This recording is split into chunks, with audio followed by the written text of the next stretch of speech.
పక్కన ఉన్నటువంటి భద్రాచల క్షేత్రంలో ఒకప్పుడు పమిడిఘంటం వారని ఉండేవారు. ఆయన శ్రీరామ నవమి వస్తే కొన్ని వేల మందికి అన్నదానం చేసేవారు. ఒకప్పుడు నెయ్యి తక్కువ వచ్చింది. ఆయన గోదావరి నది దగ్గరికి వెళ్ళి గోదావరిని అడిగారు, అమ్మా నాకు నెయ్యి అప్పియమ్మా, ఒక్క 2 బిందెలు నెయ్యి ఇస్తే ఇవాళ అన్నదానం అయిపోయిన తర్వాత మళ్ళీ నెయ్యి తీసుకొచ్చినప్పుడు నీకు అప్పు తీర్చేస్తానని అని గోదావరిలోంచి 2 బిందెలు నీళ్లు ముంచి యువతలకి తెచ్చారు. ఆ నీళ్లు నెయ్యి అయ్యాయి. అబద్ధమో నిజమో మీరు కావాలంటే అంబసత్రంలో అడగండి.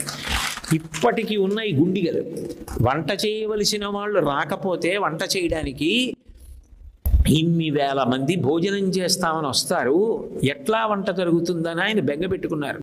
ఎక్కడి నుంచో 2 కుర్రవాళ్ళు వచ్చారు, మేము చేసేస్తాం వంట కానీ మీరు చూడకూడదు, మేము చేసి పిలుస్తామని చెప్పి వాళ్ళు 2 పెద్ద గుండిగలు తెచ్చారు. దాని మీద ఒక దాని మీద శ్రీరామ, ఒక దాని మీద లక్ష్మణ అని రాసుంటుంది. ఆ గుండిగలు పట్టుకుని వంటగదిలోకి వెళ్ళి తలుపులు వేసేసారు.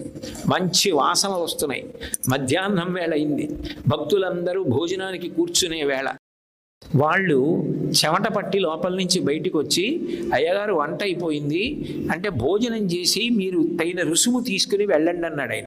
అంటే వాళ్ళు అన్నారు, ఒక్కసారి వెళ్ళి గోదావరిలో స్నానం చేసి వచ్చి అన్నం తింటామన్నారు అని. వాళ్ళిద్దరూ గోదావరిలో స్నానం చేయడానికి వెళ్ళి ఇక తిరిగి రాలేదు.